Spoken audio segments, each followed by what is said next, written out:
Hi, good morning all. ഈ ക്ലാസ്സിൽ നമ്മൾ ഡിസ്കസ് ചെയ്യാൻ പോകുന്നത് ഫസ്റ്റ് മൊഡ്യൂളിലെ കോമ്പിറ്റൻസീസിനെ കുറിച്ചാണ്. Competencies and behaviour for effective performance. ഇപ്പോൾ ക്ലാസ്സിലേക്ക് കടക്കാം. ഫസ്റ്റ് നമ്മൾ പഠിക്കുന്ന ഇതാണ്, what you mean by competencies. എന്താണ് ഒരു ഓർഗനൈസേഷൻ്റെ കോമ്പിറ്റൻസീസ് എന്നുകൊണ്ട് ഉദ്ദേശിക്കുന്നത്? Competencies refers to skill or knowledge that leads to superior performance. Competency എന്നുള്ളത് കൊണ്ട് ഉദ്ദേശിക്കുന്ന ഇതാണ്, സ്കിൽ ഓർ നോളജ്, ഒരു കഴിവ് അല്ലെങ്കിൽ ഒരു അറിവ്, ഒരു knowledge that lead to superior performance. ആ ഒരു കഴിവ് അല്ലെങ്കിൽ ആ ഒരു സ്കില്ലിനെ കൊണ്ട് നമുക്ക് മറ്റുള്ളവരെക്കാൾ കൂടുതലായി അല്ലെങ്കിൽ നന്നായിട്ട് സുപ്പീരിയർ ആയിട്ട് പെർഫോം ചെയ്യാൻ കഴിയുമെങ്കിൽ അത്തരം കഴിവുകൾ അല്ലെങ്കിൽ സ്കില്ലുകളെ നമ്മൾ വിളിക്കുന്നതാണ് കോമ്പിറ്റൻസീസ്. ഒരു എക്സാമ്പിൾ പറയുകയാണെങ്കിൽ നമ്മൾ ശ്രദ്ധിച്ചിട്ടുണ്ട്, ചില ആളുകൾ പ്രോബ്ലംസ് ചെയ്യുന്ന സമയത്ത് മറ്റുള്ളവരെക്കാൾ പെട്ടെന്ന് ചെയ്യും. കാരണം എന്താണ്? ആ ഒരു പ്രോബ്ലം സോൾവിങ് സ്കില്ല് അവർക്ക് കൂടുതലാണെങ്കിൽ അല്ലെങ്കിൽ എന്താണ്, അതിലേക്ക് മറ്റേ ആളുകളെക്കാൾ കൂടുതൽ നോളജ് അവർക്കുണ്ട്. അതുകൊണ്ടാണ് എന്ത് ചെയ്യുന്നത്, ബാക്കിയുള്ളവരെക്കാൾ നേരത്തെ തന്നെ ഇവർക്ക് പ്രോബ്ലം ചെയ്ത് കഴിയാൻ പറ്റുന്നത്. അപ്പോൾ അങ്ങനെയുള്ള കഴിവുകൾ പലർക്കും ഉണ്ടാവും.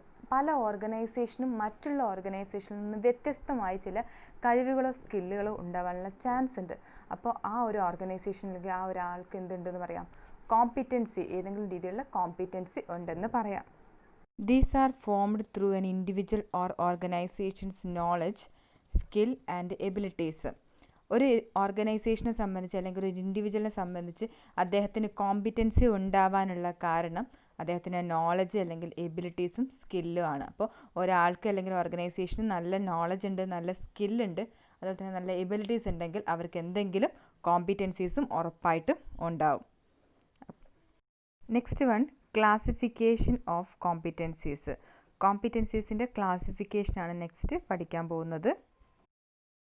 ഇതിൽ വരുന്നതാണ് core competencies, professional competencies or functional competencies, behavioural competencies, threshold competencies, differentiating competencies. Next one, core competency. A core competency is defined as an internal capability that is critical to the success of business. ബിസിനസ്സിൻ്റെ സക്സസ്സിന് കാരണമായിട്ടുള്ള അതിൻ്റെ internally means ബിസിനസ്സിൻ്റെ ഉള്ളിൽ തന്നെയുള്ള ഒരു capability, ഒരു കഴിവിനെയാണ് core competencies എന്ന് വിളിക്കുന്നത്. ബിസിനസ്സിൻ്റെ ഉള്ളിൽ തന്നെ ആയിരിക്കും ഉണ്ടാവുക, ഇൻറ്റേർണലാണ് അവരുടെ ക്രിട്ടിക്കൽ സക്സസ്സിന് കാരണമാവുന്ന ഒരു capability, അതാണ് core competencies. These are organizational competencies that all individuals are expected to possess.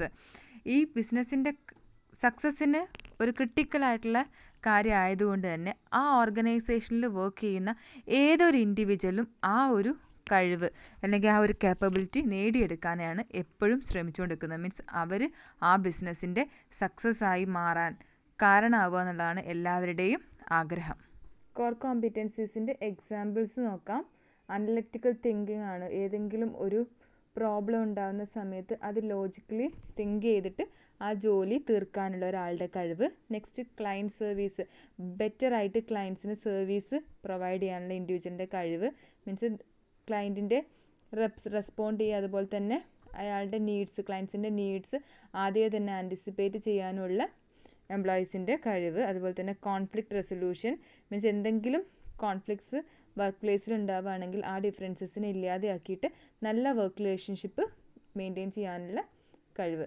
ഇതൊക്കെ കോർ കോമ്പിറ്റൻസീസിന് എക്സാമ്പിൾ ആണ്. അപ്പോൾ ഇതിൽ ഏതെങ്കിലും ഒരു കാരണമാണ് ബിസിനസ്സിൻ്റെ സക്സസ്സിന് ആവുന്നതെങ്കിൽ ആ ഒരു കഴിവുള്ള ഓർഗനൈസേഷനിലെ ആൾക്ക് ഓർഗനൈസേഷൻ അത്രയും പ്രയോറിറ്റീസ് കൊടുക്കും, അയാളായി മാറും ബിസിനസ്സിൻ്റെ സക്സസ്സിനുള്ള കാരണം. അതുകൊണ്ട് തന്നെയാണ് പറയുന്നത്, ഏതൊരു ഇൻഡിവിജ്വലും ഓർഗനൈസേഷനിൽ വർക്ക് ചെയ്യുന്നുണ്ടെങ്കിൽ ആ ഒരു കോർ കോമ്പിറ്റൻസി പൊസസ് ചെയ്യുന്ന ആളാവാനാണ് ആഗ്രഹിക്കുക.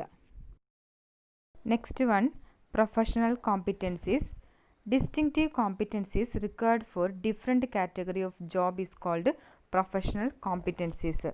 മീൻസ് ഒരു ഓർഗനൈസേഷനിൽ ഒരുപാട് കാറ്റഗറി ഓഫ് ജോബ്സ് ഉണ്ട്. അക്കൗണ്ടൻറ്റ്, മെയിൻ്റനൻസ് വർക്കർ, അതുപോലെ തന്നെ ട്രെയിനർ, അങ്ങനെ തുടങ്ങി ഒരുപാട് ഫീൽഡ് ഓഫ് വർക്ക് ഉണ്ട്, കാറ്റഗറീസ് ഓഫ് വർക്ക് ഉണ്ട്. അപ്പോൾ അങ്ങനെയുള്ള വർക്കുകൾ ചെയ്യണമെങ്കിൽ ഒരു ഫീൽഡിലുള്ള ഒരു കാറ്റഗറി വർക്ക് ചെയ്യുന്ന ആളുടെ ക്വാളിഫിക്കേഷൻ അല്ല മറ്റൊരാൾക്ക് വേണ്ടത്, അല്ലെങ്കിൽ അയാൾക്കുള്ള കോമ്പിറ്റൻസീസ് അല്ല വേറൊരാൾക്ക് വേണ്ടത്. അപ്പോൾ ഒരു കാറ്റഗറി ഓഫ് വർക്ക് ചെയ്യാനുള്ള ഒരാളുടെ ഡിസ്റ്റിങ്റ്റീവ് ആയിട്ടുള്ള കോമ്പിറ്റൻസിനെ നമ്മൾ വിളിക്കുന്നതാണ് പ്രൊഫഷണൽ കോമ്പിറ്റൻസീസ്. മീൻസ് ട്രെയിനർക്ക് അയാളുടേതായിട്ടുള്ള പ്രൊഫഷണൽ കോമ്പിറ്റൻസി വേണം, അതുപോലെ തന്നെ അക്കൗണ്ടൻറ്റിന് അയാളുടേതായ പ്രൊഫഷണൽ കോമ്പിറ്റൻസി വേണം. അപ്പോൾ ഒരു കാറ്റഗറി ഓഫ് ജോബ് ചെയ്യാനുള്ള ഒരു എംപ്ലോയിയുടെ എബിലിറ്റിയെ വിളിക്കുന്നതാണ് professional competency. Next one, behavioural competencies. Behavioral competencies refers to competencies that are required by people in terms of behavior.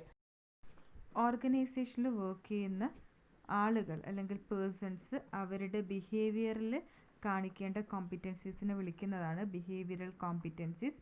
Means പല ടൈപ്പ് ബിഹേവിയറും പൊതുവെ ആളുകൾ ഓർഗനൈസേഷനിൽ കാണിക്കാറുണ്ട്. എല്ലാം റിജക്റ്റ് ചെയ്യുന്ന രീതിയിൽ അല്ലെങ്കിൽ എല്ലാം ആക്സെപ്റ്റ് ചെയ്യുന്ന രീതിയിൽ അങ്ങനെ. അപ്പോൾ ഓർഗനൈസേഷൻ്റെ സ്മൂത്ത് ഫങ്ഷനിങ്ങിന് വേണ്ടിയിട്ട് അദ്ദേഹത്തിൻ്റെ ബിഹേവിയർ എത്രത്തോളം സപ്പോർട്ട് ചെയ്യുന്നുണ്ട്, ആ ഒരു സപ്പോർട്ടിനെ നമ്മൾ വിളിക്കുന്നതാണ് behavioural competencies. Next one, threshold competencies. The characteristics required by a job holder to perform a job effectively is called threshold competencies. ഒരു ജോബ് നല്ല രീതിയിൽ ചെയ്യാൻ വേണ്ടിയിട്ട് ഒരു ജോബ് ഹോൾഡർക്ക് വേണ്ട നല്ല ക്യാരക്ടറിസ്റ്റിക്സിനെ വിളിക്കുന്നതാണ് ത്രെഷോൾഡ് കോമ്പിറ്റൻസീസ്. എക്സാമ്പിൾ പറയുകയാണെങ്കിൽ ഒരു ടൈപ്പിസ്റ്റ് ടൈപ്പിങ്ങിനെ കുറിച്ചുള്ള പ്രൈമറി ആയിട്ടുള്ള എല്ലാ നോളജും വേണം, അതുപോലെ അതിൽ ഇൻട്രസ്റ്റ് ഉള്ള ആളായിരിക്കണം ടൈപ്പിസ്റ്റ് എന്ന് പറയുന്നത്. അപ്പോൾ ഒരു ജോലി വൃത്തിയായിട്ട് ചെയ്യാൻ വേണ്ടിയിട്ട് ആ ജോലി ഹോൾഡ് ചെയ്യുന്ന ആൾക്ക് വേണ്ട ക്യാരക്ടറിസ്റ്റിക്സിനെ മൊത്തമായിട്ട് നമ്മൾ വിളിക്കുന്നതാണ് threshold competencies. Last one, differentiating competencies.